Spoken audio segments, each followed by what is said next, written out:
3. اگر کوئی ایک شخص جس کے بارے میں وثوق سے لیکن کسی وجہ سے کہا جا سکتا ہے کہ بالآخر محمد کا وارث ہوگا، وہ علی تھے۔ اس کی وجہ یہ ہے کہ بنی ہاشم میں وہ آپ کے سگے چچا زاد تو تھے، اس کے علاوہ اس خاندان کے محمد کے بعد اصلاً چشم و چراغ بھی مانے جاتے ہیں۔ علی کو ہی بعد میں شیعہ اپنا رہبر مان لیں گے۔ یہ پیروکار اس وقت اور آج بھی علی کے کٹر ماننے والے تسلیم کیے جاتے ہیں۔ عربی میں انہیں شیعان علی اور مختصراً شیعہ کہا جاتا ہے۔ شیعہ کے معنی فدائی یا دوست کے ہیں۔ علی اسلام قبول کرنے والے پہلے مرد تھے۔ اگرچہ اس وقت ان کی عمر صرف 13 برس تھی، لیکن عرصے بعد بھی انہیں اس روز کے واقعات زبانی یاد تھے۔ جس طرح وہ اس واقعے کا تفصیل سے ذکر کرتے ہیں، صاف لگتا ہے کہ جیسے یہ ان کی زندگی کے اہم ترین مواقع میں سے ایک رہا تھا۔ یہ محمد پر وحی کے نزول کے ابتدائی دور کا قصہ ہے۔ ابھی کچھ عرصہ پہلے ہی محمد کا سامنا جبرائیل سے ہوا تھا، اور اس کے بعد انہیں خدیجہ نے خوف کی حالت میں سہارا دیا تھا، تسلی دیتے ہوئے کہا تھا کہ یہ یقیناً ایک فرشتہ ہے اور شیطان نہیں ہے۔ مجھے امید ہے کہ آپ خدا کی طرف سے لوگوں پر پیغمبر بنا کر بھیجے گئے ہیں۔ اب محمد نے اپنے انتہائی قریبی رشتہ داروں کو جمع کیا تھا اور ان سے حمایت طلب کی تھی۔ سب کو مخاطب کر کے کہا، تم میں سے کون ہے جو اس مقصد میں میری مدد کرے گا؟ علی بتاتے ہیں کہ وہ تمام لوگ پیچھے ہٹ گئے، جبکہ میں، حالانکہ میں ان سب سے چھوٹا تھا، میری نظر بھی درست نہیں تھی، جسم بھی موٹا فربا سا تھا، جبکہ ٹانگیں کمزور اور پتلی تھیں۔ اس کے باوجود میں نے آگے بڑھ کر کہا، اے اللہ کے پیغمبر، میں آپ کا اس معاملے میں پورا ساتھ دوں گا۔ کمزور نظر، موٹا فربا جسم، پتلی اور کمزور ٹانگیں، کیا علی مذاق کر رہے تھے؟ انہوں نے خود اپنے یہ کوائف بیان کیے ہیں۔ یہ کسی بھی طور ان رنگین پوسٹروں میں عام ملنے والی شبیہ سے میل نہیں کھاتے، جس میں انہیں ایک جواں مرد، جری جنگجو اور بڑی روشن آنکھوں والا خوبرو جوان دکھایا گیا ہے۔ یہ پوسٹر شیعہ لوگوں کے یہاں بہت مقبول ہیں، اگرچہ سنی تو اس دور کے کسی بھی شخص کی شبیہ بنانے کی سختی سے ممانعت کرتے ہیں، لیکن شیعہ اکثریتی علاقوں میں ایسے پوسٹر اخبار کے سٹینڈ، کھوکھے اور ہاکروں کے پاس وافر تعداد میں مل جاتے ہیں۔ لبنان سے لے کر جنوبی ایشیا کے کٹر شیعہ علاقوں میں بنائی جانے والی ان پوسٹروں میں علی ایک بے ڈھب لڑکا نہیں بلکہ 40 کے پیٹے میں انتہائی خوبرو شخص نظر آتے ہیں۔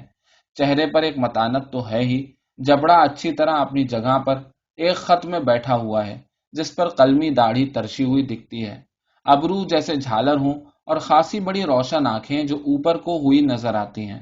پہلی بار نظر پڑنے پر علی کی یہ تصویر عیسیٰ کی روایتی شبیہ معلوم ہوتی ہے۔ جسمانی حیت میں فرق صرف اتنا ہے کہ علی عیسیٰ کی نسبت خاص مضبوط اور قوت حیات سے بھرپور نظر آتے ہیں۔ اس کے علاوہ علی کی تصویر میں تلوار لازمی ہوتی ہے۔ بعض جگہوں پر یہ میان میں بندھی کمر کے ساتھ لٹکی ہوئی دکھائی دیتی ہے، اور کئی جگہوں پر ان کی جھولی میں ننگی رکھی ہوئی ملتی ہے۔ علی کی تلوار کا عالم اسلام میں خاصا چرچا رہا ہے، اتنا زیادہ کہ شاید عیسائیت کے مشہور و معروف کردار شہنشاہ آرتھر کی تلوار کی بھی کبھی اس قدر دھوم نہیں رہی۔ آرتھر کی ہی طرح علی کی تلوار کے بارے میں کہا جاتا ہے کہ یہ عجب خصوصیات کی حامل تھی۔ اس کے بارے میں فوق الفطرت قصے مشہور ہیں۔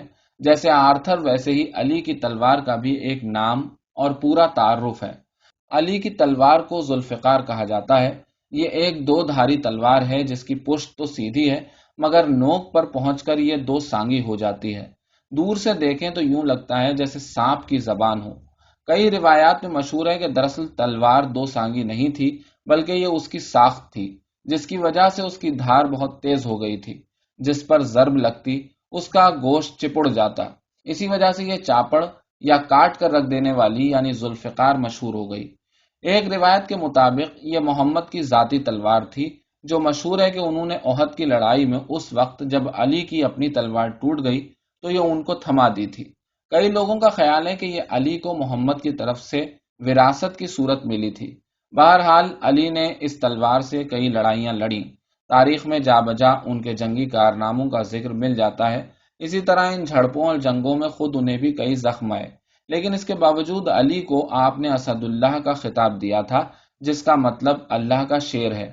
یہی وجہ ہے کہ اوپر جن پوسٹروں کا ذکر کیا گیا ہے ان میں سے اکثر ایسے بھی ہوتے ہیں جن میں ایک قوی اور بھاری بھرکم شیر علی کے قدموں میں سر اٹھائے انتہائی غرور سے بیٹھا ہوا نظر آ جاتا ہے۔ وہ تصویر کے اندر سے ناظر کو قدر پرسکون مگر انتہائی کٹھور نظر سے تاڑ رہا ہوتا ہے۔ اس انداز پر اس کی بے پناہ طاقت کا پتہ ملتا ہے۔ علی کا یہ خطاب یعنی خدا کا شعر مادی نہیں رہا، اس کا مقصد روحانی اور جسمانی دونوں ہی حالتوں میں طاقتور ہونے کا پیغام دینا تھا۔ شیعہ گھرانوں میں ٹنگے ان پوسٹروں سے بھی ان کی نظر آنے والی شخصیت پر یہی گما ہوتا ہے۔ ابھرے گال، سرمے میں کجل آنکھیں اور سر پر بدوئی عربوں کی طرح ہرے رنگ کی پوشاک یعنی کفیہ شانوں پر ڈھلکا ہوتا ہے۔ ہرا رنگ محمد کے کنبے کے جھنڈے کا ہوا کرتا تھا، یعنی اس سے نہ صرف علی کی محمد سے نسبت کا پتہ چلتا ہے بلکہ اس کے ساتھ خالص صحرائی اور قدیم عرب روایت سے تعلق واضح کرنا بھی مقصود ہے۔ قصہ مختصر، ان تصویروں میں علی کو ایک معتبر اسلامی شخصیت کے طور پر اجاگر کرنے کی کوئی کسر نہیں چھوڑی گئی۔ تو کیا ہوا اگر 13 برس کی عمر میں علی ایک کمزور نظر، پتلی ٹانگوں والے، فربا دھڑ کے مالک نوعمر لڑکے ہوا کرتے تھے؟ شیعہ مسلمانوں کا کہنا ہے کہ یہ علی کی اصل تصویر نہیں ہے بلکہ ان کا نقش یا کہیے صرف ایک خاکہ ہے۔ ان شبیہوں سے تو صرف اور صرف علی کو محسوس کرنے میں مدد ملتی ہے۔ لوگوں کو یاد رہتا ہے کہ علی کے معنی کیا ہیں، ورنہ علی تو وہ ہیں جن کا کوئی بدل نہیں۔ ان کی پرورش اور تربیت خود محمد نے کی، انہیں ہمیشہ اپنے سائے تلے رکھا، انہیں اندرون تک رسائی دی، یعنی اسلام کی اصل روح ان میں پھونک دی۔ علی کو دین کی وہ سمجھ تھی، اتنی ذہانت، فہم اور فراست تھی کہ کسی بھی دوسرے شخص کے پاس نہ ہے، نہ تھی اور نہ ہوگی۔ یعنی علی ہر شخص سے بڑھ کر ہیں، ممتاز، اور ان کا مقام عالی ہے۔ اس بات سے کیا فرق پڑتا ہے کہ علی اپنی زندگی میں دنیا کے سب سے وجیح اور خوبرو مرد نہیں ہوا کرتے تھے؟ یہ روحانیت ہے جہاں ان کا پڑاؤ ہے، یعنی وہ یہی ہمیشہ زندہ رہیں گے۔ ان کی روح جاوداں ہے اور یہ علی کی روحانی تاثیر ہے جو آج بھی اتنی پر اثر ہے جتنی کہ شاید وہ اپنے زمانے میں بھی نہیں رہی ہوگی۔ مطلب یہ کہ علی کا مقام اور عزت و اکرام تو آج ہمیشہ سے کہیں بڑھ کر ہے۔ ہر نئے زمانے میں یہ رتبہ بڑھتا ہی چلا جاتا ہے، ہر نئے دور کو ان کی پہلے سے کہیں زیادہ ضرورت رہتی ہے۔ شیعہ سے پوچھیں تو ان کے مطابق علی کا یہ مقام محمد اسی وقت جان گئے تھے جب رشتہ داروں کے مجمع میں علی نے آگے بڑھ کر حمایت کے الفاظ کہے۔ اتنے بڑے موقع پر واحد انہوں نے ساتھ کی یقین دہانی کرائی۔ محمد نے اپنی باہیں میرے گلے میں ڈال دیں، علی سے روایت ہے، اور کہا، یہ ہے میرا بھائی، میرا امین اور متولی، تو تم سب اس کی بات مانو اور جو حکم دے تعمیل کرو۔ اس محفل میں محمد کی یہ بات سنتے ہی سب لوگ اٹھ کھڑے ہوئے اور ان دونوں کا مذاق اڑانے لگے۔ علی کے والد ابو طالب سے کہنے لگے، محمد نے تمہیں حکم دیا ہے کہ اپنے بیٹے کی بات سنو اور اس کے حکم کی تعمیل کرو۔ لوگ دیر تک ہنستے رہے، ٹھٹے اڑاتے رہے۔ اگر علی سے منسوب اس روایت کو یوں دیکھا جائے جیسا کہ اوپر بیان کیا گیا ہے تو ایک بات صاف نظر آتی ہے، وہ یہ کہ نہ صرف علی کا مقام محمد کی جانشین کے طور پر واضح ہے بلکہ ساتھ یہ بھی کہ آگے چل کر بڑے منظرنامے پر اسلام کا واقعی مطلب کیا ہوگا۔ یعنی نئی ریت یہ ہوگی کہ روایتی طور پر باپ کو بیٹے پر اختیار کا نظام اب اتھل پتھل ہو جائے گا۔ کوئی ایک قبیلہ دوسرے پر حاکم نہیں ہوا کرے گا، ایک قبیلے کے اندر کوئی کنبہ دوسرے کا حق نہیں لوٹے گا، اور نہ ہی کوئی ایک خاندان باقی سب سے ممتاز ہوا کرے گا۔ ایک خدا کی نظر میں سب انسان برابر ہوں گے اور ہر شخص اس نئے معاشرے میں عزت کا حقدار ہوگا۔ یہ نیا معاشرہ امہ کہلائے گا۔ بہرحال علی سے یہ روایت منسوب ہونے کے باوجود اسے عام طور پر اتنا اہم نہیں سمجھا جاتا۔ وجہ یہ ہے کہ اس وقت تک یہ بھی معلوم نہیں تھا کہ کیا واقعی جانشینی کی بات ہو رہی تھی یا پھر محمد اس محفل کے مزاج کے عین مطابق ایک نقطہ واضح کر رہے تھے۔ علی بمشکل 13 برس کا منحنی سا کمزور اور بیمار لڑکا تھا، وہ تو ابھی صحیح طریقے سے تلوار پکڑنے لائق بھی نہیں تھا۔ کہاں ذوالفقار کا خطاب، روحانی تاثیر اور کیسی جانشینی، یہ تو علی کا حال تھا۔ دوسری طرف محمد بھی خود اپنے بلبوتے پر ابھی کچھ بھی کرنے کے قابل نہیں تھے۔ وہ ایک یتیم لڑکا ہوا کرتے تھے جس نے پہلے ایک بدو گھرانے، پھر دادا اور زیادہ تر اپنے چچا کے ہاں گزارا کیا تھا۔ ان کے پاس جو دولت اور مال و اسباب تھا وہ بھی ان کی دولت مند بیوی خدیجہ کے مرہون منت تھا۔ وہ ایک ماہر آڑتی ضرور تھے لیکن وہ ان کا ہنر تھا جسے ان کے علاوہ کوئی دوسرا شخص استعمال میں نہیں لا سکتا تھا۔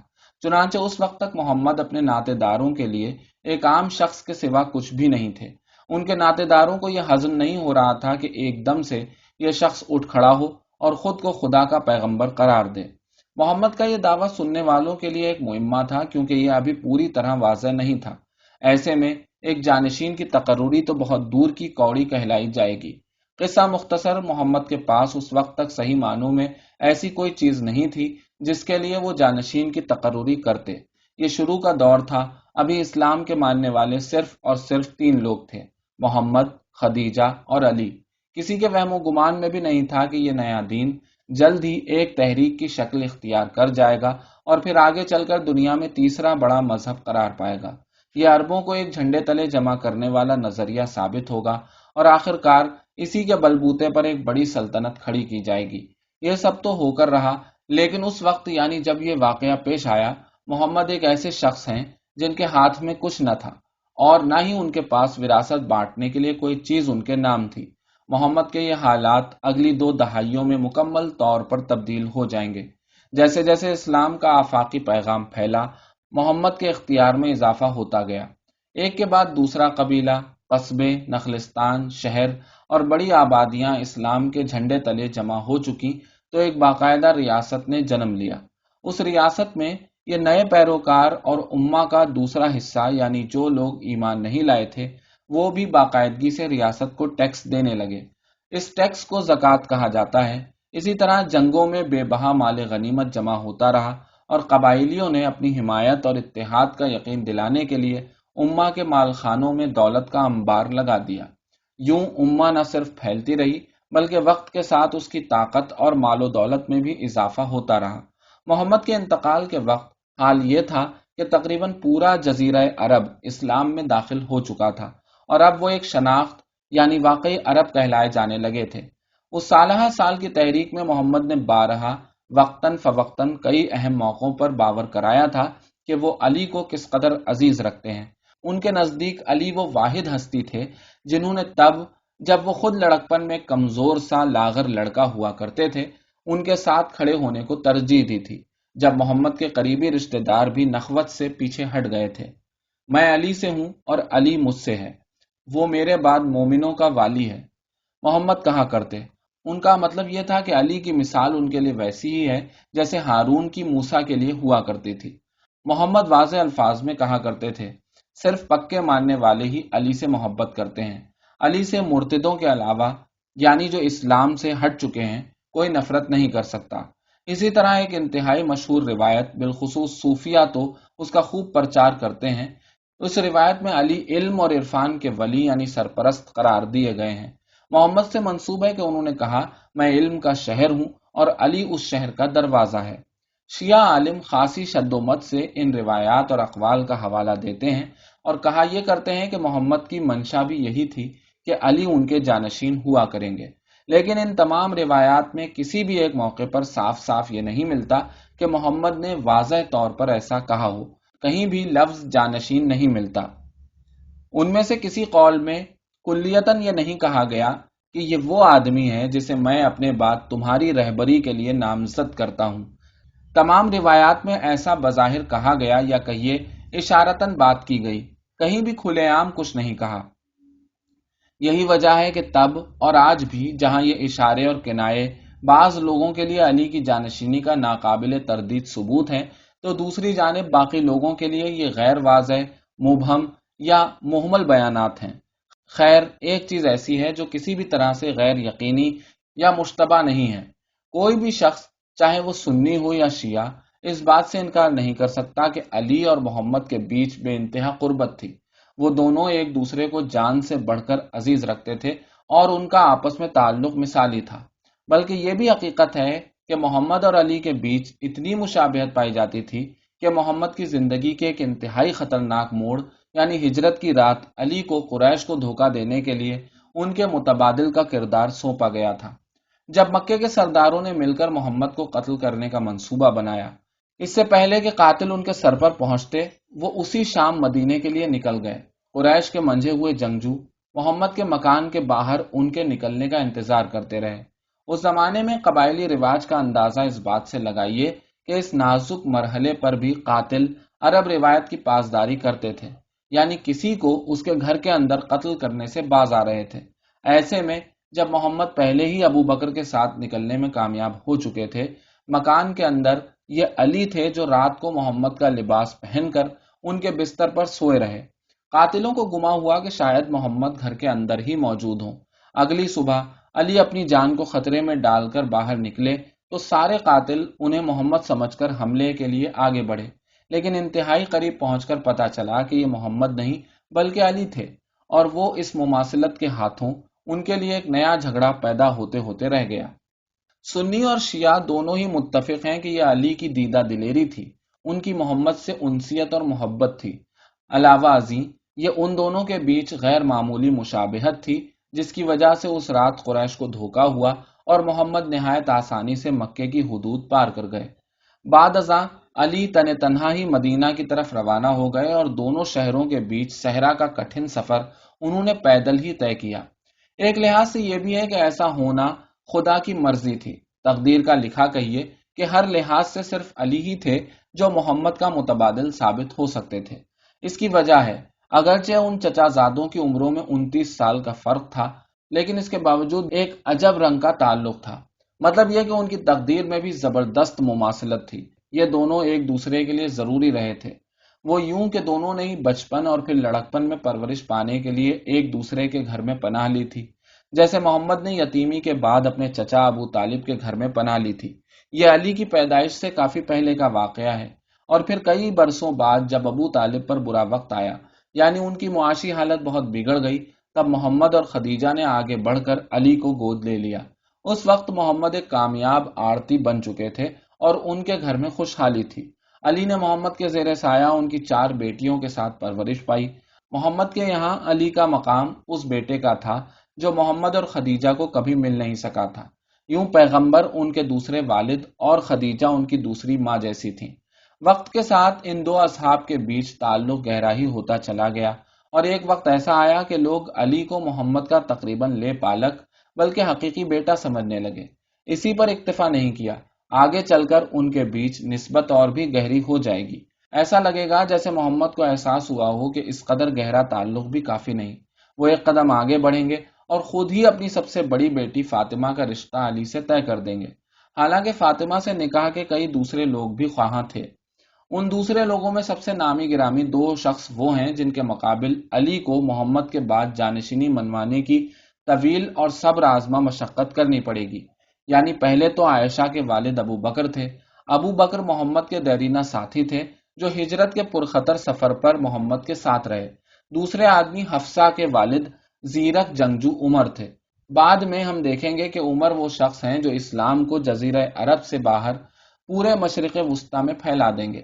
لیکن جہاں ابو بکر اور عمر نے اپنی بیٹیوں کو محمد کے نکاح میں دیا تھا، محمد نے انہیں فاطمہ کا رشتہ دینے سے صاف انکار کر دیا۔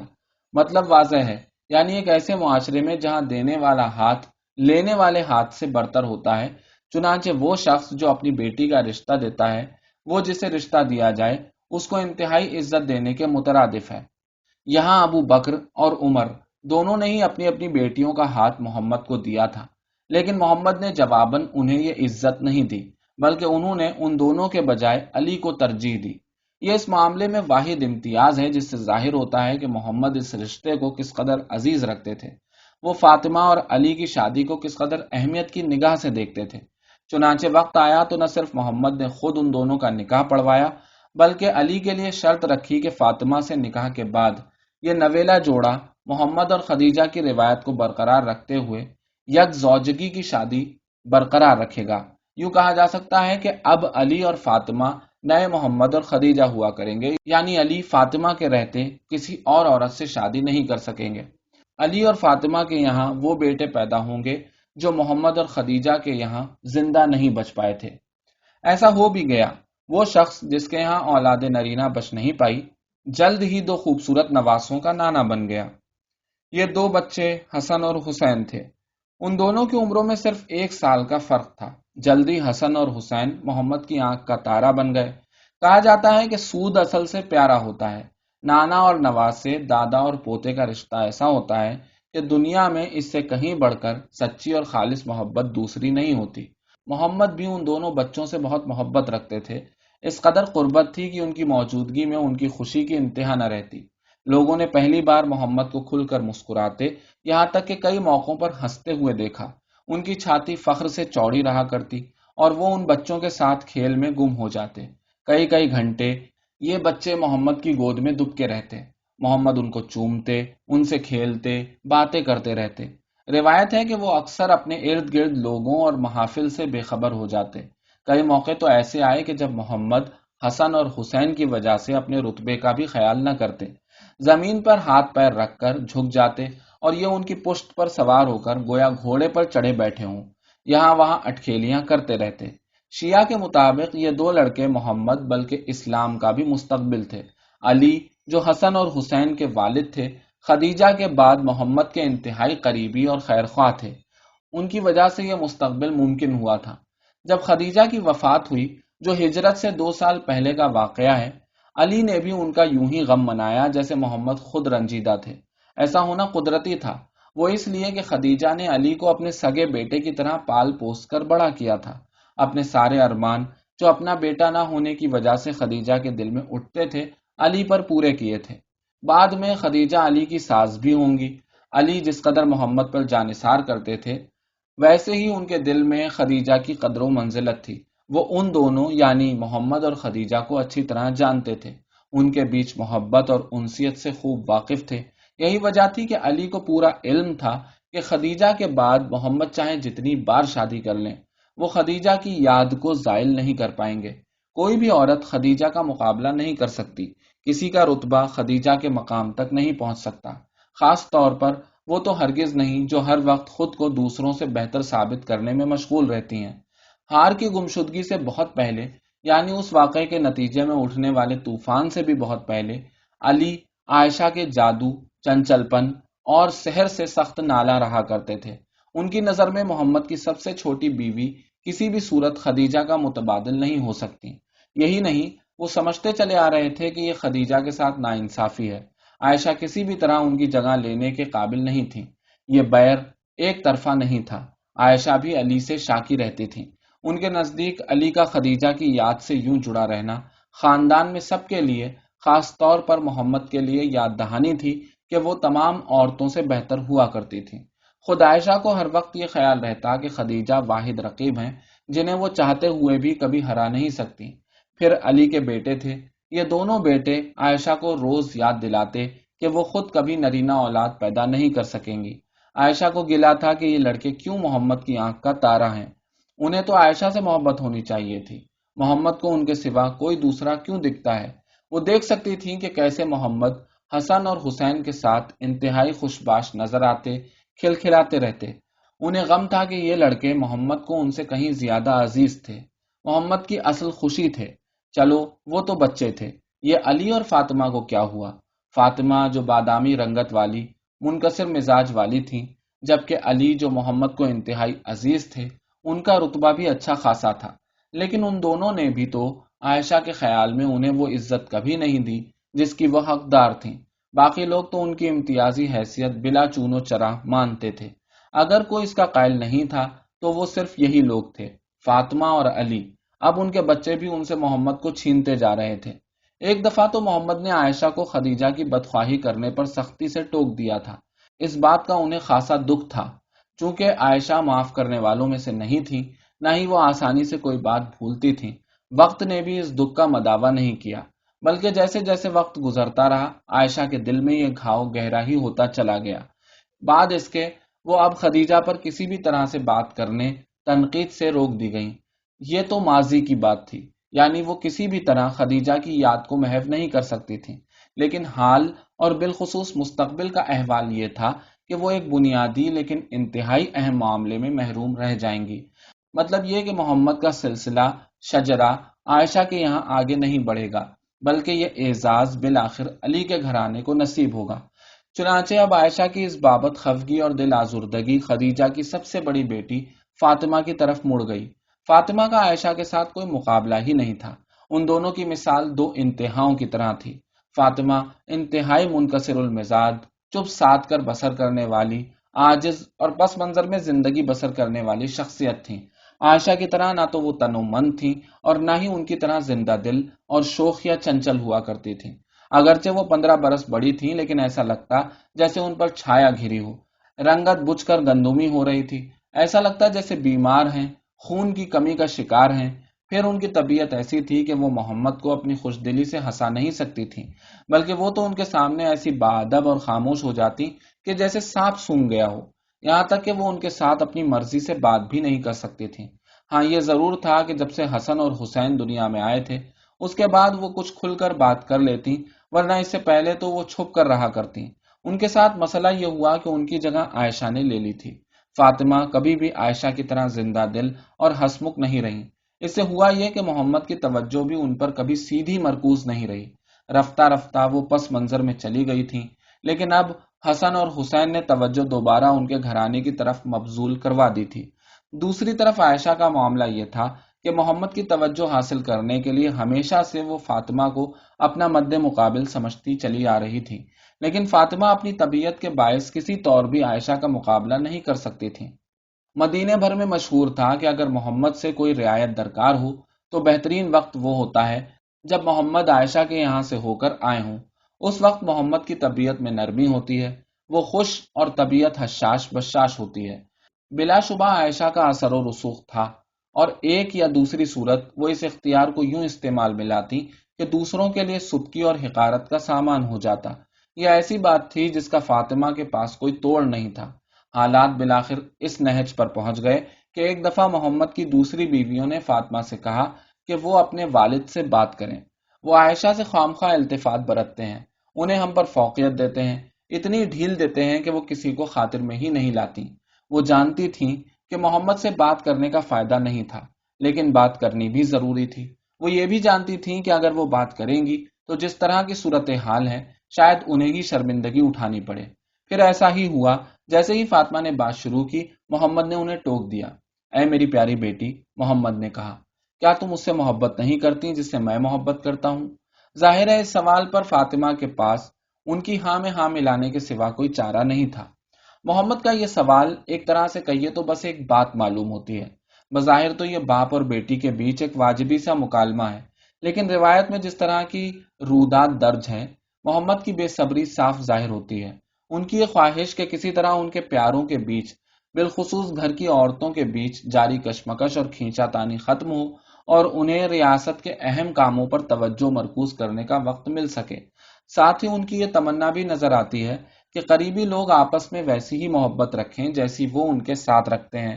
اسی طرح ان کے اس بیان پر یہ گما بھی ہوتا ہے کہ جیسے وہ یہ باور کراتے ہوں کہ ان کی عائشہ سے محبت کے سامنے باقی سب ہیچ ہے۔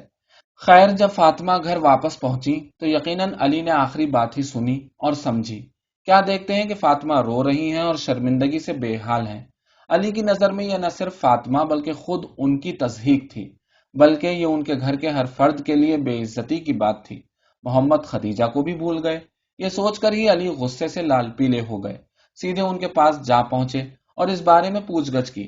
کہا جاتا ہے کہ علی کی رگیں تنی ہوئی تھیں اور وہ محمد سے خونی رشتوں کی اس طرح بے عزتی کرنے پر پوچھ تاچھ کر رہے تھے۔ کیا محمد کے لیے ہی کافی نہیں تھا کہ عائشہ پہلے ہی ہماری عزت نہیں کرتی، خاطر میں نہیں لاتی؟ علی نے کہا، لیکن اب آپ نے فاطمہ سے یہ بھی کہہ دیا کہ صرف عائشہ ہی آپ کی چہیتی ہیں۔ محمد فاطمہ کو تو نظر انداز کر سکتے تھے، لیکن علی کو ٹالنا ان کے لیے ممکن نہیں تھا۔ چنانچہ وہ اپنی اس بات کی تلافی کریں گے۔ اس مقصد کے لیے انہوں نے ایک موقع کا خوب استعمال کیا۔ بازنطینی سلطنت کی جڑیں آہستہ آہستہ عرب کے صحرا میں بھی پھیل چکی تھیں۔ نجران کا شہر جو تجارتی راہداری میں جنوب کی جانب مکہ اور یمن کے بیچ واقع تھا، جزیرہ عرب میں عیسائیت کا گڑھ تھا۔ قرآنی پیغامات میں عرب عیسائیوں کو بالخصوص مخاطب کیا گیا تھا اور کئی موقعوں پر ان کے لیے انتہائی پر اثر واضح آیتوں کا نزول دیکھنے میں آیا تھا۔ عرب میں بسنے والے ان عیسائیوں کی مثال ان یہودیوں کی طرح ہی تھی جو کئی صدی پہلے فلسطین سے رومیوں کے خلاف بغاوت ناکام ہونے کے بعد جزیرہ عرب میں ہجرت کرنے پر مجبور ہو گئے تھے۔ جس طرح اب وہ یہودی عربوں کی روایات اور رسم و رواج میں ڈھل چکے تھے، نجران کے عیسائیوں اور عربوں میں بھی اب کوئی فرق باقی نہیں رہا تھا۔ عربوں میں قبائلی شناخت تو بہرحال ہمیشہ سے ہی رہی تھی، لیکن اب اسلام کا دور آ چکا تھا۔ اسلام کی تو بنیاد ہی لوگوں کو ایک جھنڈے تلے جمع کرنے پر قائم تھی۔ اس تحریک کی اصل روح قدیم دین ابراہیمی کا پرچار تھا۔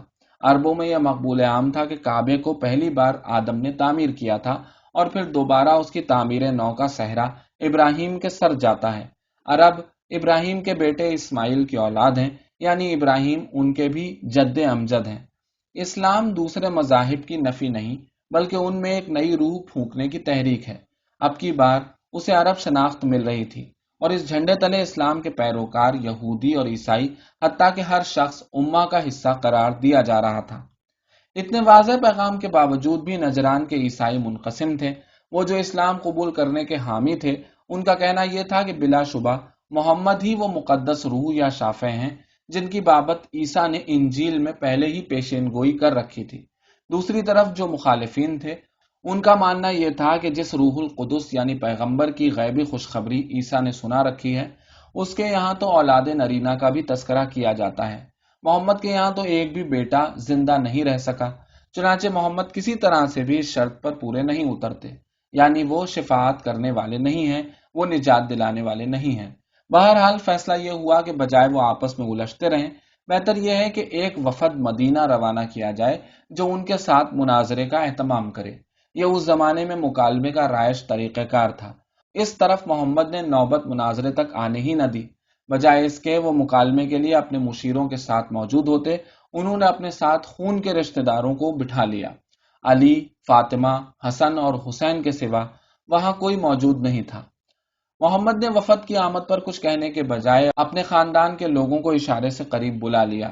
پھر آہستگی سے پوری دانستگی میں، جب سب لوگ انہیں دیکھ رہے تھے، محمد نے اپنے چوغے کے دونوں کونے پکڑ کر اپنے خاندان کے انتہائی قریبی لوگوں کے سر پر اونچا تان لیا۔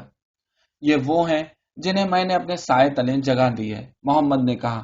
یہ وہ ہیں جنہیں محمد نے خود سے لپٹا لیا ہے، انہیں اپنا آپ اوڑھنے کو دیا ہے۔ یہ ان کے انتہائی پیارے، قریبی اور سب سے عزیز لوگ ہیں۔ شیعہ بعد میں انہیں اہل بیت یعنی گھر والوں کے نام سے یاد کیا کریں گے، جس کا مطلب محمد کے گھرانے سے تعلق رکھنے والے ہیں۔ اس واقعے کو چوغے کے واقعے سے موسوم کیا جائے گا۔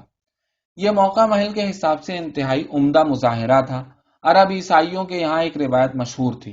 کہا جاتا کہ آدم کو اپنے زمانے میں کشف ہوا تھا، جس میں وہ کیا دیکھتے ہیں کہ ایک انتہائی روشن کرن ہے جس کے گرد 4 دوسری روشنیاں جگمگا رہی ہیں۔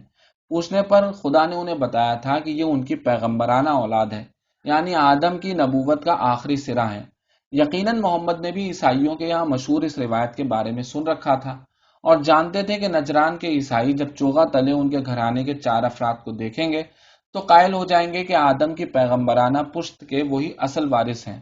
اولاد کا جہاں تک تعلق ہے، حسن اور حسین ان کی اولاد ہیں، اور عیسیٰ نے جس مقدس ہستی کا غیبی تذکرہ کر رکھا ہے وہ کوئی اور نہیں بلکہ محمد ہی ہیں۔ ہوا بھی یہی۔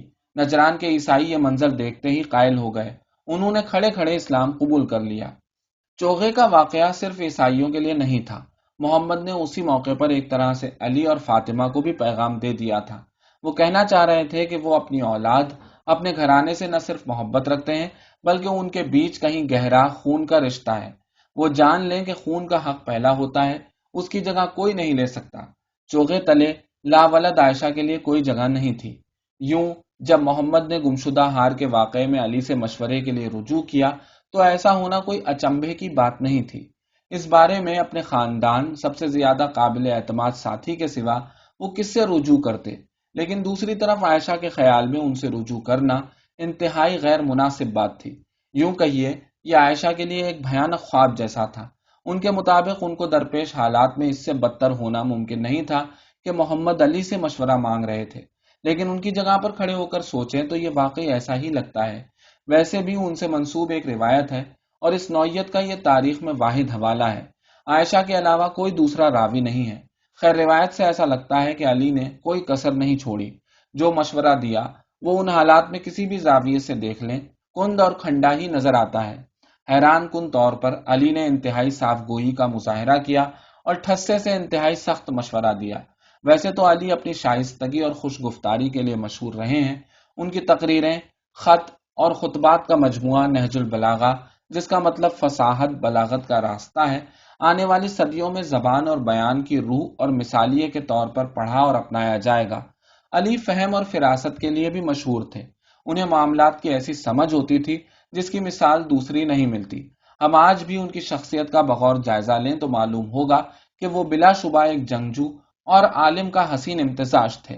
وہ دلیر تھے، شجاعت میں ان کا ثانی نہیں تھا، کردار انتہائی بلند اور وہ اولو العزم شخص تھے۔ لیکن یہاں کیا ہوا؟ عائشہ کے خیال میں علی اس موقع پر انتہائی کٹھور ثابت ہوئے۔ شائستگی تو دور کی بات، انہوں نے تو ساری حدیں پار کر دیں۔ عین ممکن ہے کہ علی نے محمد سے بات کرتے ہوئے تفصیل سے حالات پر روشنی ڈالی ہوگی، مگر عائشہ نے روایت میں صرف اس کے لب لباب یا کہیے حاصل مطلب کا ذکر کیا ہے۔ یا کیا ایسا ہوا کہ علی کے صبر کا پیمانہ واقعی لبریز ہو چکا تھا؟ وہ روز روز کی اس جھک سے تنگ آ چکے تھے، یا وہ اب عائشہ کو کسی بھی صورت مزید برداشت کرنے کے روادار نہیں تھے؟ جو بھی تھا، ہم یقین سے یہی کہہ سکتے ہیں کہ علی کا مشورہ بعض لوگوں کو فیصلہ کن، کھرا اور حالات کے عین مطابق، جبکہ دوسروں کو معمول سے سوا، روکھا اور ٹکاسا معلوم ہوگا۔ اس کی طرح کی کئی عورتیں ہیں، علی نے کہا، اللہ نے آپ کو بندشوں سے آزاد کر رکھا ہے۔ عائشہ کی جگہ بہت آسانی سے بھری جا سکتی ہے۔ مراد یہ تھی کہ محمد کو یہ فکر چھوڑ دینی چاہیے، ان کے پاس کئی دوسرے راستے بھی ہیں، انہیں کوئی کمی نہیں، کئی موقع ہیں، وہ عائشہ کو طلاق دے دیں اور یوں اس سارے جھگڑے سے چھٹکارا حاصل کر لیں۔ یہ اسلام کی بنیاد میں بچھی تہتی چٹان میں پہلی درار تھی۔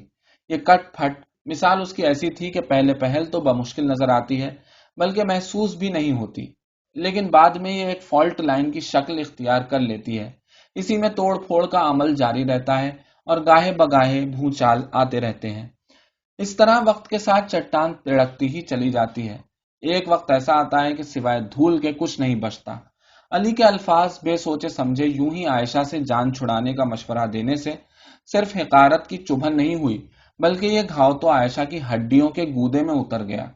یہاں ایک بات قابل غور ہے، اگر عائشہ سے منسوب روایت کو ویسے ہی پرکھا جائے جیسا کہ انہوں نے اسے رقم کروایا ہے، تو پتہ چلتا ہے کہ یہ علی کی بے ساختگی ہی تھی جس سے ایک انسانی خاصیت یعنی ترغیب دینے کی صلاحیت اور معترف ہونے کا پتہ چلتا ہے۔ عائشہ سے منسوب اس روایت میں انہیں یوں بیچ راہ میں چھوڑ دینے، حقارت کی نظر سے تولنے اور ناچیز سمجھنے سے ایسا بھی لگتا ہے جیسے علی واقعی عائشہ کی بدچلنی کے قائل تھے۔ یہ بات وہ کسی طور بھی برداشت نہیں کر سکتی تھی، خاص طور پر محمد کے گھرانے کے کسی فرد کے ذہن میں ایسی بات کا تو وہ تصور بھی نہیں کر سکتی تھی۔ وہ مرتے دم تک اس بات کو نہیں بھولی، وہ بعد اس کے ہمیشہ علی سے بدگمان رہی، وہ ان کی آنکھ میں ہمیشہ چپتے رہے۔ تاریخ میں اس بارے میں ایک روایت کے سوا کوئی دوسرا حوالہ موجود نہیں ہے۔ ہم نہیں جانتے کہ علی نے اس بارے میں تفصیل سے کیا کہا تھا، یقیناً انہوں نے مزید بھی کچھ کہا ہوگا، نہ صرف یہ کہ اتنی مختصر بات، وہ بھی اتنی بڑی بات جس میں بے انتہا اختصار اور روکھا پن ہے، عجیب طرح کی معلوم ہوتی ہے، عام روش سے کوسوں دور ہے۔ لیکن وہیں یہ بھی حقیقت ہے کہ علی نے بھلے کچھ بھی کہا ہو، اس سے کسی طور بھی محمد کی مشکل حل نہیں ہوتی تھی۔ عائشہ کو طلاق دینا کسی طور بھی مسئلے کا حل نہیں تھا۔ لوگوں کی زبان کو کون روکتا؟ بلکہ اس طرح تو افواہیں زور پکڑ لیتی، محمد کا اختیار اور ساکھ ختم ہو کر رہ جاتی۔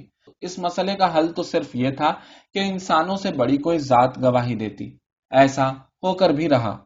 3 ہفتوں کی مسلسل کوفت اور تذبذب کے بعد محمد سیدھا ابو بکر کے گھر عائشہ سے منہ در منہ سوال جواب کرنے پہنچ گئے۔ یہاں عائشہ نے ایک بار پھر اپنی پاک دامنی کی قسم اٹھائی۔ محمد پر پیغمبرانہ حال طاری ہو گیا۔ عائشہ نے اس وقت کا واقعہ کچھ یوں بیان کیا ہے: رسول خدا چادر میں لپٹے لیٹے ہوئے تھے اور سر کے نیچے چمڑے سے بنا ایک تکیہ رکھا ہوا تھا۔ پھر کافی دیر بعد جب انہیں ہوش آیا تو وہ اٹھ کر بیٹھ گئے۔ ان کے جسم سے پسینہ یوں بہہ رہا تھا جیسے سردی کے موسم کے دنوں میں بارش ہوتی ہے۔ انہوں نے بھووں سے پسینہ نچوڑا اور کہنے لگے: مبارک ہو عائشہ، اللہ نے تمہاری پاکیزگی کی گواہی دی ہے۔ یہ الہام کا بروقت نزول تھا۔ اسی دن محمد نے عوامی سطح پر اللہ کی اس گواہی کی اطلاع عام کر دی۔ آج یہ الہامی الفاظ قرآن کی 24ویں سورت کا حصہ ہیں۔ یہ آیات کچھ یوں ہیں: جو لوگ یہ بہتان گڑھ لائے ہیں وہ تمہارے ہی اندر کا ایک ٹولہ ہیں اور انہیں سزا مل کر رہے گی۔ اسی طرح لیکن جس وقت تم لوگوں نے اسے سنا تھا، اسی وقت کیوں نہ مومن مردوں اور مومن عورتوں نے اپنے آپ سے نیک گما کیا اور کیوں نہ کہہ دیا کہ یہ صریح الزام ہے۔ آگے چل کر پوچھا گیا: جبکہ تمہاری ایک زبان سے دوسری زبان اس جھوٹ کو لیتی جا رہی تھی اور تم اپنے منہ سے وہ کچھ کہے جا رہے تھے جس کے متعلق تمہیں کوئی علم نہ تھا، تم اسے ایک معمولی بات سمجھ رہے تھے، حالانکہ اللہ کے نزدیک یہ بڑی بات تھی۔ جھڑکنے کی طرح کہا: کیوں نہ اسے سنتے ہی تم نے کہہ دیا کہ ہمیں ایسی بات زبان سے نکالنا زیب نہیں دیتا۔ سبحان اللہ، یہ تو ایک عظیم الزام ہے۔ اور پھر نصیحت کی: آئندہ کبھی ایسی حرکت نہ کرنا اگر تم مومن ہو۔ یہ عائشہ کی اس جھگڑے سے شاندار انداز میں خلاصی تھی۔ انہیں صرف بریت نہیں ملی، بلکہ پرشکو بات یہ تھی کہ الہامی آواز یعنی اللہ کا کلام ان کے معاملے میں غلط ثابت کرنے کے لیے ایک نہیں، دو نہیں، بلکہ چار لوگوں کی گواہی کا تقاضا کر رہا تھا۔ کہا گیا تھا کہ اگر چار لوگ اس غیر اخلاقی حرکت جس کا الزام دھرا گیا تھا اس کے عینی یعنی منہ دیکھے گواہ بن کر سامنے نہیں آتے تو عائشہ بے گناہ تھی، بلکہ جو بغیر کسی شہادت کے یعنی بغیر کسی گواہی کے ایسا الزام دھرے اسے سخت سزا دی جائے۔ زیادتی اور ناانصافی کا شکار ہونے والی کسی بھی عورت کے لیے اس سے بہتر فیصلہ نہیں ہو سکتا، لیکن ہوا کیا کہ آنے والی صدیوں میں قدامت پسند ملاؤں کے ہاتھ میں اسی فیصلے کو یوں ہیر پھیر دیا گیا کہ اس کی وہ روح جو الہام اور محمد کی منشا تھی چھلنی ہو کر رہ گئی۔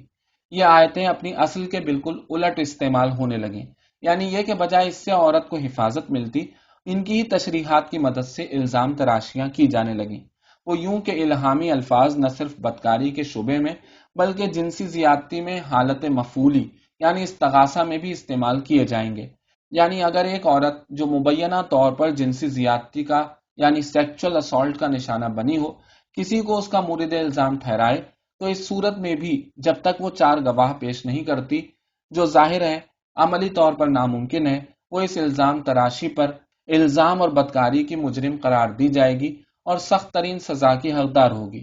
جن کلمات سے عائشہ کی خلاصی ہو گئی تھی، ستم ظریفی یہ ہے کہ ان کے بعد کے ادوار میں یہی احکامات بے شمار عورتوں کو خاموش کرانے کا حربہ، بے عزتی کا سامان، تضحیک اور قتل کا ہتھیار بن جائیں گے۔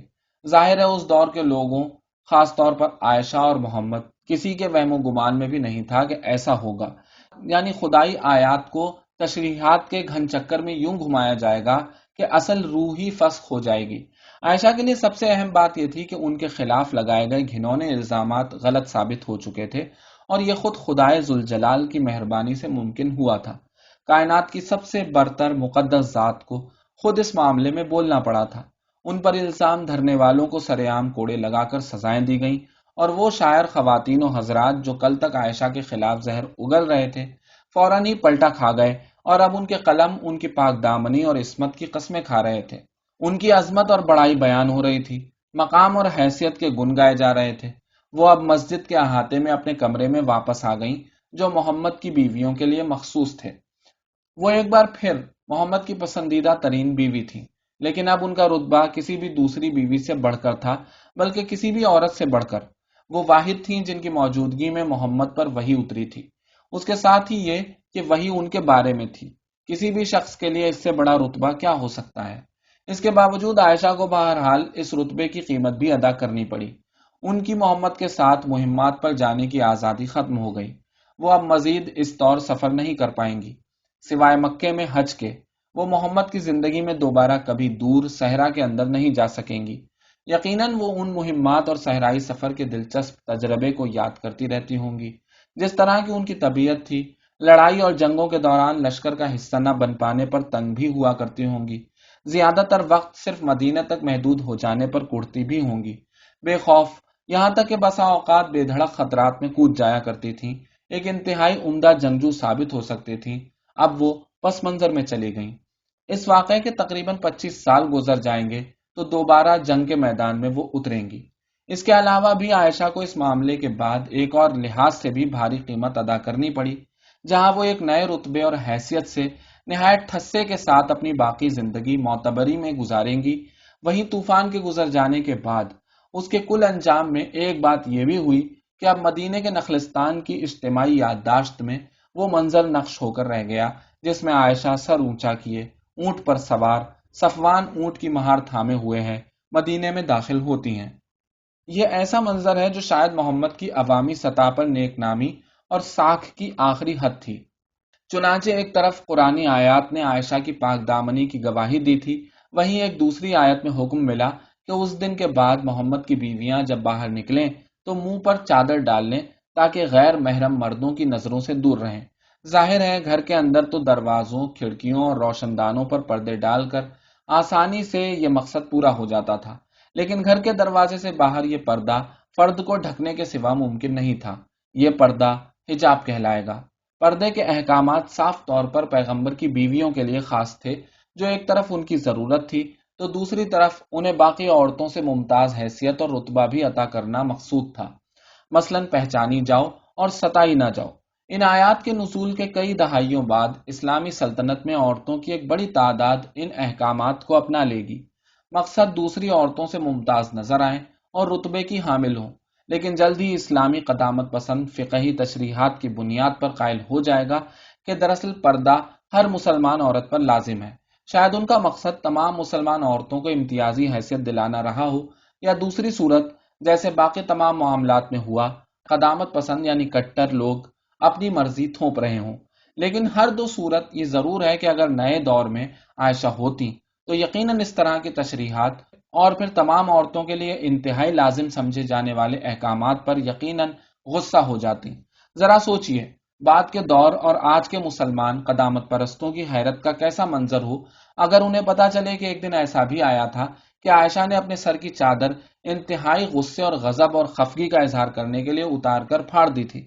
اگرچہ انہوں نے حجاب کو ایک امتیازی حیثیت سے قبول تو کر لیا تھا، لیکن کیا وہ قبول کر لیتی کہ کوئی شخص پردے اور حجاب کا نام لے کر انہیں پس منظر میں رہنے پر مجبور کر سکتا ہے؟ ہم تاریخ میں دیکھتے ہیں کہ انہوں نے کسی بھی شخص حتیٰ کہ اپنے دور کے جید اصحاب اور طاقتور حکمرانوں تک کو بھی یہ اجازت نہیں دی۔ ایک ایسی لڑکی جو نموداری میں یقین رکھتی ہو، بے باک اور بے خوف ہو، خود اعتمادی کا نشان رہا کرتی ہو، کسی بھی صورت اسے پردوں میں چھپا رہنے پر مجبور نہیں کیا جا سکتا تھا۔ وہ کسی طرح اس طرح کی پابندیوں کو قبول نہ کرتی۔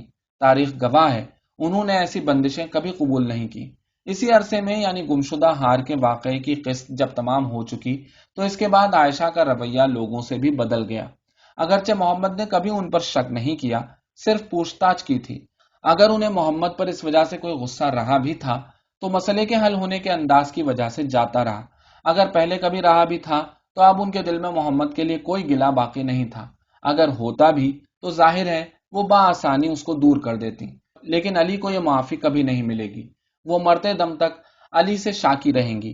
ایک طرح سے یہ کہا جا سکتا ہے کہ اس واقعے کے 7 سال بعد جب محمد بیماری مرگ میں مبتلا تھے اور ان کے انتقال کے بعد جو واقعات پیش آئیں گے، ایسا وقت بھی آئے گا کہ عائشہ ایک بڑی فوج کی کمان سنبھالے میدان جنگ میں علی کے مد مقابل کھڑی ہوں گی۔ گمشدہ ہار کے واقعے کے بعد حالات کے اس نہج پر پہنچنے کے لیے کڑیاں ملنا شروع ہو گئیں۔ علی نے محمد کو جو مشورہ دیا تھا، عائشہ کی زندگی میں اس کی تلخی ہمیشہ باقی رہے گی۔ وہ ان کی آنکھ میں ہمیشہ کھٹکتے رہیں گے۔ سچ تو یہ ہے کہ ان کے دل میں اس جلن کا اثر صرف ان 2 لوگوں تک محدود نہیں رہا، بلکہ اس گہری خلش کا کھٹکا آج بھی دنیا بھر کے مسلمانوں کا پیچھا کر رہا ہے۔ سنی اور شیعہ وہ بھی علی اور عائشہ کے بیچ کشمکش سے بچ نہیں سکے۔ وہ آج بھی جب اکثر کٹر خیالات کا اظہار کرتے ہیں تو اخلاق کا دامن بھی ہاتھ سے چھوڑ دیتے ہیں۔ یہ کھینچ تان لوگوں میں بھی جاری ہے۔